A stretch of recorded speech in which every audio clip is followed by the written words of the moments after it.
দিনটোৰ আৰম্ভণি আপুনি কেনেদৰে কৰে? নিশ্চয় চাহ অথবা কফিৰে। কিন্তু চাহ বা কফিৰ পৰিৱৰ্তে আৰম্ভ কৰক এগিলাচ গৰম পানীৰে। গৰম পানী খাওক আৰু চমৎকাৰী গুণৰ অধিকাৰী হওক। আমাৰ জীৱনৰ বাবে পানী অতি প্ৰয়োজনীয় আৰু মূল্যৱান।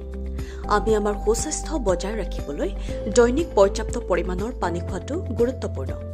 যদিও বেছিভাগ মানুহেই ঠাণ্ডা পানী খায়, কিন্তু গৰম পানী খোৱাৰো যে বহু উপকাৰিতা আছে, ইয়াৰ বিষয়ে হয়তো বহুতেই জ্ঞাত নহয়। গৰম পানীৰ উপকাৰিতাৰ বিষয়ে কিছু কথা জানো আহক। নিয়মিত গৰম পানী খোৱা মানুহৰ বাত বিষ হোৱাৰ সম্ভাৱনা কমি থাকে।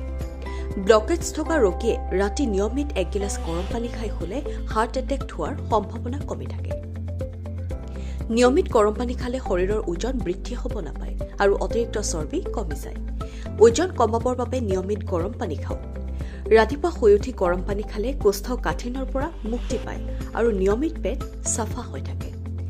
ভাত খোৱাৰ 1 ঘণ্টা আগত আৰু 1 ঘণ্টাৰ পাছত এগিলাচ গৰম পানী নিয়মিত খালে পাচন তন্ত্ৰ শক্তিশালী হয়। গৰম পানীয়ে শৰীৰৰ তেজ চলাচল ঠিক ৰাখে আৰু ঘামৰ মাধ্যমেৰে বেয়া বস্তু সহজতে উলিয়াই দিব পাৰে। খালী পেটত ৰাতিপুৱা গৰম পানী খালে মূত্ৰ সম্বন্ধীয় ৰোগৰ পৰা উপশম পায় আৰু পেচাব ভালকৈ হয়। যদি গেছৰ বাবে গাৰ বিষ হয়, তেন্তে এগিলাচ গৰম পানী খালে ইয়াৰ পৰা উপশম পোৱা যায়। হাত ভৰি জিনজিন কৰি থাকিলে গৰম পানী খালে উপশম পোৱা যায়। শৰীৰৰ যিকোনো ঠাইত হোৱা বিষত যদি এগিলাচ গৰম পানী খায়, তেন্তে সেই বিষৰ পৰাও উপশম পায়। News desk report, NDTV।